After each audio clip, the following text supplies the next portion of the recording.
What's up everyone and welcome back to the MMA Buzz. Khamzat Chimaev has officially responded to Henry Cejudo following Cejudo's recent public apology. The situation traces back to 2022 when Chimaev appeared on Henry Cejudo's podcast alongside the Schmo. During that appearance, Chimaev accidentally left his hat behind at the studio. Later, UFC fighter Paulo Costa appeared on the same podcast and, in what many viewed as disrespectful behavior, shoved the hat down his pants while joking about it on camera. The incident quickly circulated online and became a point of controversy. Chimaev reportedly felt disrespected by both the act itself and the way it was handled publicly. Over time, the situation created lingering tension between Chimaev and Cejudo. The bad blood appeared to resurface when the two crossed paths at the Paris Olympics, where Chimaev was said to have confronted Cejudo, further highlighting that the issue had never truly been resolved. Yesterday, Henry Cejudo addressed the situation directly by offering a public apology to Chimaev. In response,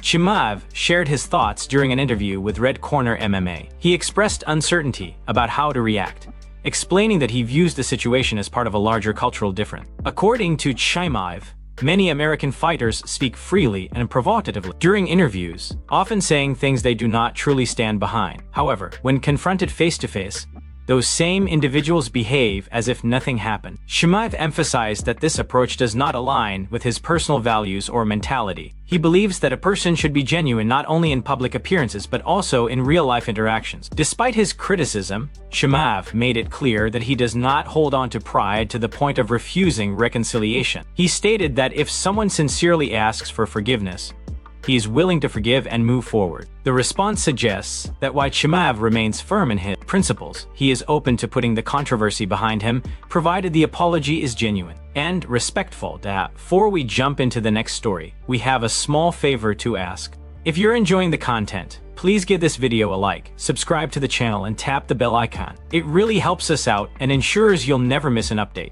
Move on to another news. Jon Jones recently shared strong praise for Nate Diaz pushing back against the long-standing public image that often labels Diaz as a gangster. The comments came after both fighters served as coaches on AF Reality, a Russian-based reality competition series often compared to The Ultimate Fighter. Through their time working together, Jones said he gained a deeper and more accurate understanding of who Diaz truly is. According to Jones, Nate Diaz is frequently misunderstood by fans and media alike. While Diaz has cultivated a tough, rebellious persona throughout his career, Jones believes that image does not reflect his real character. He emphasized that Diaz is not a gangster, but rather a disciplined, professional athlete who has dedicated his life to combat sports. Jones described Diaz as a father, a coach, a business owner, and an entrepreneur who takes responsibility not only for himself but for those around him. Jones went on to highlight Diaz's leadership qualities, noting that he employs many people and provides opportunities within his team and business ventures. He acknowledged that Diaz may smoke weed or flip the middle finger on occasion, but stressed that these behaviors are superficial and do not define the man behind the persona. In Jones' view, those elements are part of Diaz's authenticity and attitude, not signs of criminal behavior or recklessness. Despite Diaz's confrontational reputation, Jones made it clear that he considers him to be a genuinely good person. He also referenced a tense incident that occurred during filming, suggesting that emotions ran high in the moment. Jones admitted that if the situation had escalated away from cameras, the outcome could have been serious, given Diaz's intensity and fighting spirit. Overall, Jones' remarks offered a rare and respectful perspective on Nate Diaz, presenting him not as a stereotype, but as a multifaceted individual, someone who balances toughness with responsibility and intensity with integrity. Move on to another news. Quinton Rampage Jackson recently shared his perspective on Tom Aspinall's decision to stop fighting after being eye-poked during his bout with Ciryl Gane. Speaking candidly, Rampage explained that while he believes Aspinall made the smart and correct decision under the circumstances, he personally would have chosen to continue fighting if he were in the same position. Rampage suggested that the eye poke appeared intentional, describing it as a calculated tactic rather than an accident. According to him, once a fighter is poked in the eye, that area immediately becomes a vulnerability. The injury lingers not only physically, but mentally, forcing the fighter to remain defensive and constantly aware of the damaged eye. He explained that every hand movement from the opponent suddenly feels threatening, giving the other fighter a psychological and strategic advantage. Because of that disadvantage, Rampage acknowledged that Aspinall's choice to stop was justified, especially considering the stakes involved. With a championship belt on the line, protecting one's health and future career is a rational and responsible decision. Rampage made it clear that he respects Aspinall for making that call and believes it was the right move given the situation. However, Rampage admitted that his own mindset comes from a different era of fighting. He described himself as someone who would have pushed forward if there were any chance of continuing, even under compromised conditions. If he felt capable of going on, he believes he would have stayed in the fight despite the risk. He explained that part of that mentality comes from seeing himself not just as a competitor, but as an entertainer. While championships and titles matter, Rampage said he has always prioritized putting on exciting performances for the fans. He acknowledged that this approach may not always be the smartest path, but it reflects his personal philosophy and love for entertaining the audience.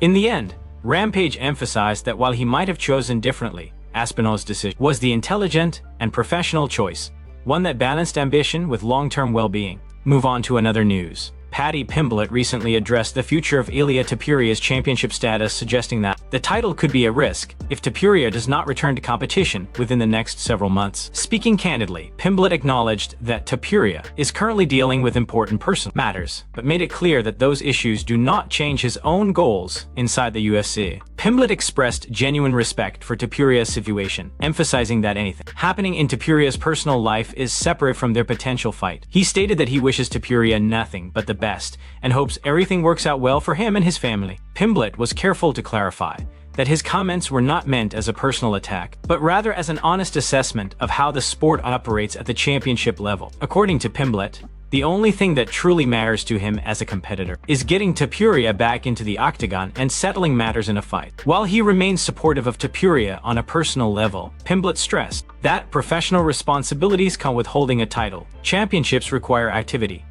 and prolonged absences can create uncertainty within a division. Pimblett went on to explain that if Topuria does not return by June or July, the UFC may have no choice but to move forward without him as champion. In that scenario, Pimblett suggested that the title could be vacated, opening the door for an undisputed championship opportunity. He made it clear that he is prepared to step into that role if the situation arises. Confident in his readiness, Pimblett positioned himself as a fighter willing to compete at any time and against anyone. While he hopes Topuria returns healthy and ready to fight, Pimblett remains focused on his own path to becoming undisputed champion. In his view, respect for personal circumstances can coexist with the reality that titles must be defended, and if Topuria is unable to return in time, the division will inevitably move on. Move on to another news. Tim Welch, head coach of UFC bantamweight star Sean O'Malley, recently explained the reasoning behind O'Malley wearing a face mask during his face-off with Song Yadong. Welch discussed the situation while appearing on the Overdogs podcast alongside Mike Perry, addressing speculation from fans who believed the mask carried a deeper or symbolic meaning. Some observers suggested that O'Malley's masked appearance was intended to send a psychological message, portraying a ruthless or predatory mindset heading into the fight. The visual led to theories that O'Malley was attempting to project a no-mercy mentality, using the mask as a statement of intimidation or dominance. However, Welch dismissed those ideas and clarified that there was no hidden message behind the decision. According to Welch, the reason was much simpler and more practical. He explained that O'Malley had been feeling under the weather at the time and was not at his physical best. Out of consideration for his opponent, O'Malley chose to wear the mask to avoid the possibility of spreading illness. Welch emphasized that it was not about mind games or theatrics, but rather about basic respect and professionalism. Welch joked that if O'Malley had been feeling completely healthy, he might not have been so cautious,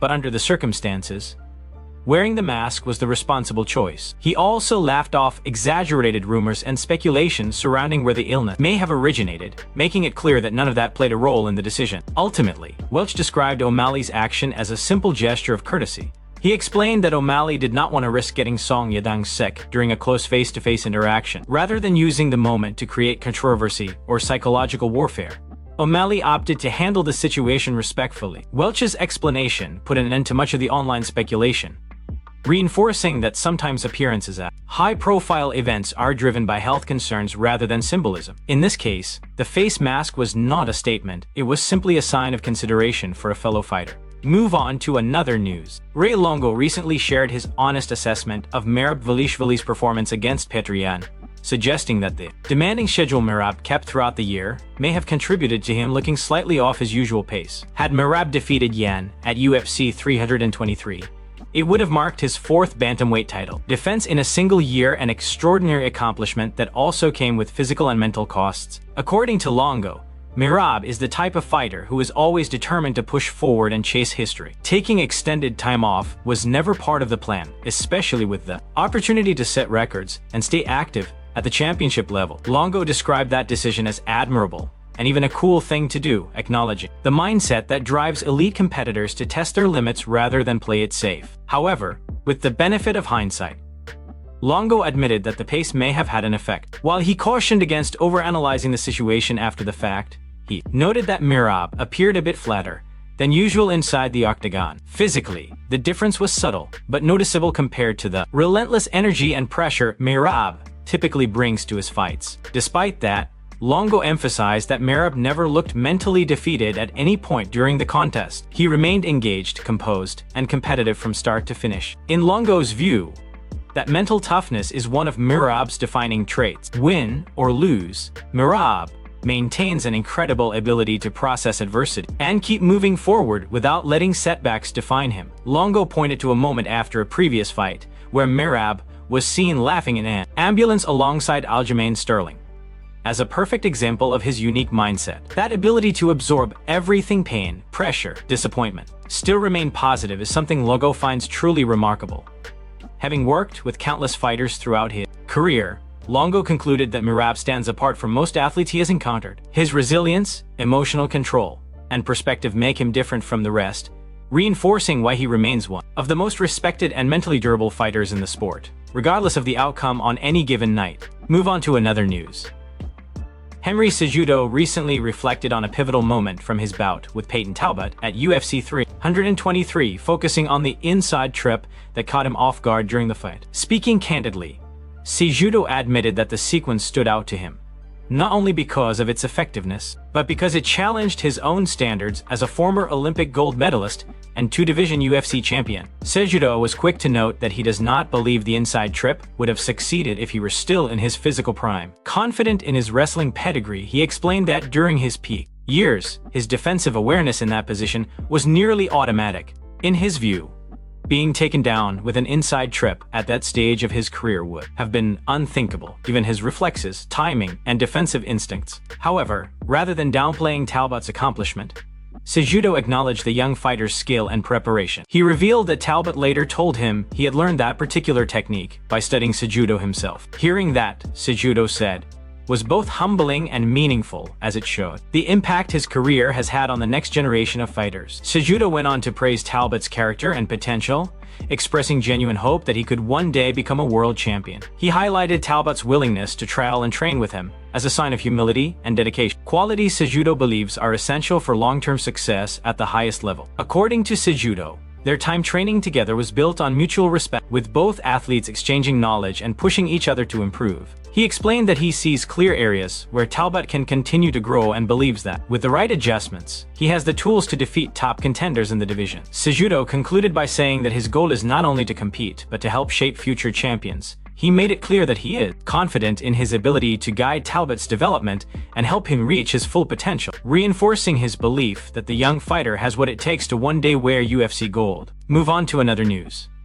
Ilia Topuria has opened up about his uncertain fighting future, revealing that he does not currently know when he will return to competition. The undefeated champion explained that his focus has shifted away from the octagon for the time being, as he works through personal matters that require his full attention. Speaking honestly, Topuria confirmed that he is dealing with private challenges and does not have a clear timeline for when those issues will be resolved. Because of that uncertainty, he is unable to commit to a specific return date. While he remains eager to compete, Topuria emphasized that rushing back before everything is settled would not be the right decision. Topuria made it clear that his priorities are firmly rooted in his family, particularly the well-being of his children. He explained that at this stage of his life, their welfare comes before anything else, including fighting. According to Topuria, being present and supportive at home is essential, and he is fully committed to handling those responsibilities before turning his attention back to his career. Despite the uncertainty, Topuria reassured fans that his absence is not permanent. He expressed hope that once his personal situation is resolved,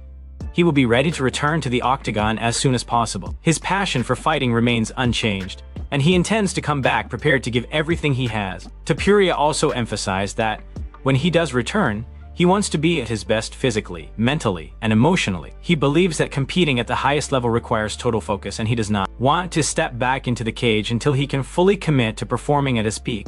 In closing, Topuria thanks supporters for their patience and understanding. While no exact return date has been set, he made it clear that fighting is still a major part of his identity. Once his personal matters are handled, he plans to return to the Octagon and deliver the kind of performances that fans have come to expect, putting on a show worthy of the sport and his championship status.